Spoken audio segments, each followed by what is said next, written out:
নারীর টানে বাড়ি ফেরা, পরিবার পরিজনদের সঙ্গে ঈদের আনন্দ ভাগাভাগি করতে রাজধানী ছাড়ছেন মানুষ। ঈদযাত্রার চতুর্থ দিন মঙ্গলবার সকাল থেকেই রাজধানীর কমলাপুর রেল স্টেশনে ভিড় করতে শুরু করেন যাত্রীরা।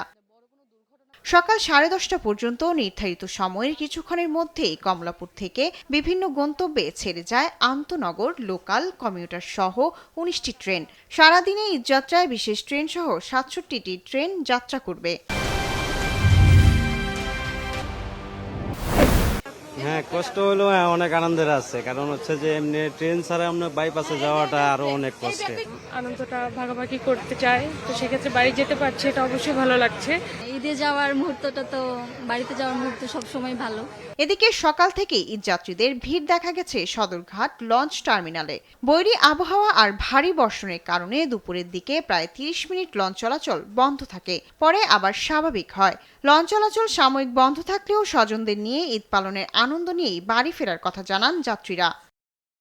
এর আগে সায়দাবাদ বাস স্ট্যান্ড পরিদর্শনে গিয়ে সড়ক পরিবহন ও সেতুমন্ত্রী জানান, ঈদযাত্রায় বাড়তি ভাড়া নেওয়া হলে কঠোর ব্যবস্থা নেওয়া হবে।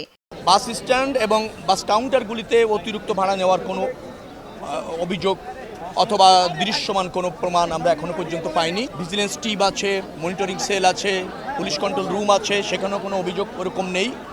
বিচ্ছিন্নভাবে দু এক জায়গায় এরকম অভিপ্রায় গোপনের চেষ্টা করা হয়েছে, তাৎক্ষণিকভাবে তাদের বিরুদ্ধে ব্যবস্থা নেওয়া হয়েছে। নিরাপত্তা ও শৃঙ্খলার এই কড়াকড়ি শেষ দিন পর্যন্ত বহাল থাকলে এবারের ঈদযাত্রা হবে স্বস্তির বলেই প্রত্যাশা যাত্রীদের।